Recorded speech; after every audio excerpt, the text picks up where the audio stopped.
So if you have about ₹1 crore lying around and you're looking for your next car, well, the number of options that you have are frankly a lot. But while looks remain subjective, this one is, I believe, one of the best looking cars that you can buy in that budget. But you might be thinking a sports car like the Jaguar F-Type should cost several crore rupees. Well, you're right, but this one actually costs half as much. But does that make it half a sports car? Well, today we're going to find out.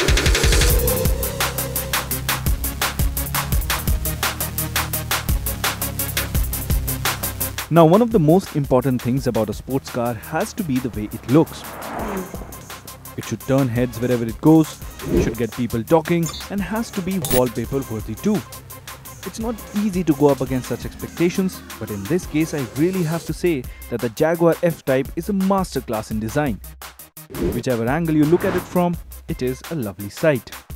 And yes, it is right there as one of the prettiest cars in the world. It's got the proportions bang on, with the long muscular hood and a sloping coupe roofline that merges seamlessly into the boot. The car is long, low and wide and oozes of presence on road. The gloss black elements like the front lip and the side skirts add some extra character. It gets the signature J-Blade daytime running lights and it uses a bit of chrome too. And while I personally am not a big fan of chrome, in the F-Type it has been used tastefully. Especially the element that surrounds the windows that further accentuates the coupe stance of the car. And as you might have noticed, it was the R Dynamic variant that we were driving, and this variant comes with 19-inch alloy wheels which are just drool worthy.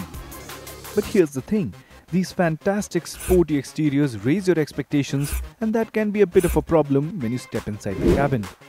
Now, one of the things that I really like while being inside the Jaguar F-Type is the driving ergonomics. Almost everything is exactly where I would want it to be, and it's a fantastic place to be in.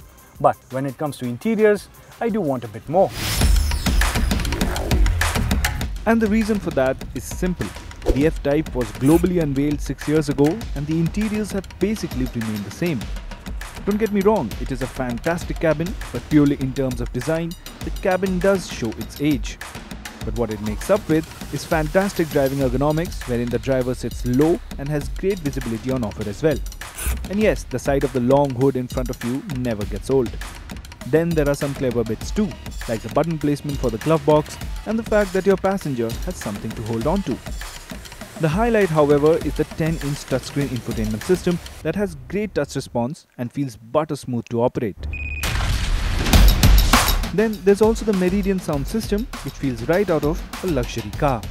But what I really love are a few bits that the 6-year-old in me gets absolutely excited about. Like the door handles which sit flush with the doors and pop out when you need them.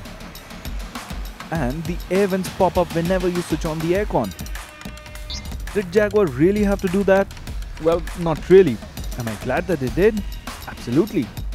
Well, now that you're done drooling over the way this car looks and the list of features that it has, let's address the big matter, which is the engine on board. Now, you would expect it to be a big hunk of engine, but this one is not. This is actually a 4-cylinder 2-litre petrol engine that has been seen on other Jaguars as well.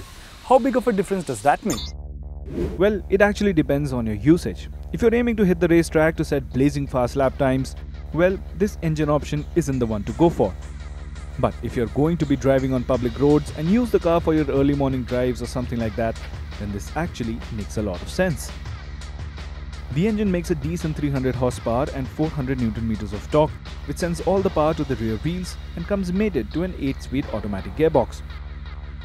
And since it belongs to Jaguar's Ingenium range of engines, it is relatively fuel efficient as well as compared to the F-Type's bigger siblings. And still, the P300 is no slouch. It can do a 0 to 100 km per hour in 5.7 seconds and will go on to a top speed of 250 km an hour. And the best part is that everything else in the F-Type, like the chassis and the suspension setup, everything was built to handle a much bigger engine with a lot more power. So in a way, you can really push the P300 if you want to, and you won't run out of grip or make the car break a sweat. It all feels easy and controlled. And remember, while P300 might not be able to match the oral experience of the big V8 variant, it still is one of the best sounding 4-cylinder engines. And with all that money that you will be saving by opting for this variant, you can actually put in an aftermarket exhaust to fix this too. And speaking of money, this is where the F-Type P300 really shines through. The biggest, baddest F-Type that you can buy comes with a price tag of 2.65 crore rupees, whereas the P300 R Dynamic variant comes in at just 93.67 lakh. That's less than half the price of the V8 SVR. That's even less than some of the big luxury cars out there. And with the package that you're getting at this price, it begs the question, isn't this all the sports car that you need? So to sum up my experience with the Jaguar F-Type, well, I have to say there were a few things that left me wanting for more, and I did not really expect that. But when you throw in the price into the equation, I really cannot fault this car, as this one is pretty much perfect. So if you're looking for a car that stands out of the crowd and makes you arrive at the scene, then the Jaguar F-Type is the one for you.